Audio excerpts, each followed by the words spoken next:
I just finished fine-tuning my Llama model. What's next? For deploying the model, you're going to need to know what kind of GPU resources to request. I'm not sure, would it be any different than training? Run a sample of your typical tasks and evaluate that across multiple GPUs.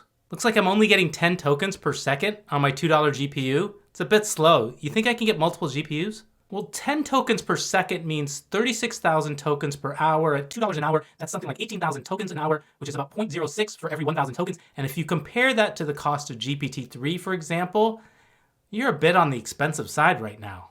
That isn't good. Any ideas? Have you considered using a smaller model or model distillation to reduce the compute resources?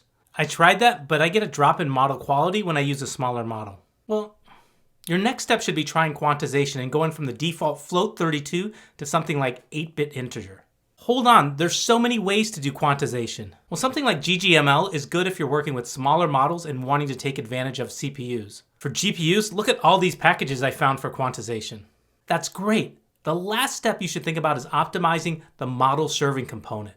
There's a couple of packages out there. They focus on optimizing the distributed serving. Hey, when I did all this, I'm now getting 50 tokens per second, which is a lot faster and it's going to be a lot cheaper to run. First step down. Now let's talk about getting some microbrews for IT so they'll let us use those GPUs.